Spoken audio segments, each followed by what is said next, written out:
अस्सलाम वालेकुम, मैं हूँ अदील और आप हमारे यूट्यूब चैनल देख रहे हैं नेम उर्दू बाय अदील। आज की इस वीडियो में हम बात करने वाले हैं ज़रताशा नाम के बारे में। तो आज की वीडियो शुरू करने से पहले आपसे रिक्वेस्ट है कि वीडियो लास्ट तक ज़रूर देखिएगा और अगर आपको हमारी वीडियो पसंद आए तो लाइक और चैनल को सब्सक्राइब ज़रूर कीजिएगा। शुरू करते हैं आज की वीडियो। ज़रताशा नाम का इस्तेमाल लड़कियों के नामों में होता है। ज़रताशा के मानी सोने की तारों से बनी हुए के हैं। और अगर हम इनके तख्लीक ज़बान के बारे में बात करें तो ये ईरानी ज़बान का नाम माना जाता है। और अगर हम इनके मज़ाहिब की बात करें तो ज़रताशा एक मुस्लिम नाम माना जाता है।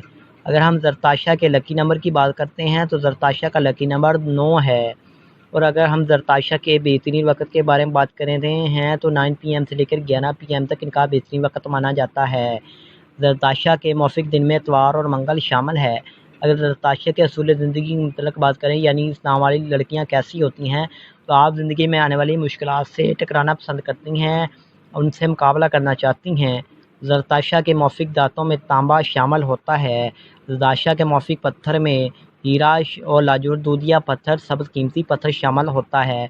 ये ज़रताशा की तमाम तफ़सीलात जो आपको बता दी गई हैं। अगर आपको वीडियो थोड़ी-सी भी पसंद आई हो तो लाइक वाले बटन पर ज़रूर क्लिक कीजिएगा। सही लकी नंबर मालूम करवाने के लिए कमेंट बॉक्स में डेट ऑफ बर्थ ज़रूर बताइएगा और ऐसी वीडियो देखने के लिए हमारे चैनल को सब्सक्राइब ज़रूर कीजिएगा। Thanks for watching this video.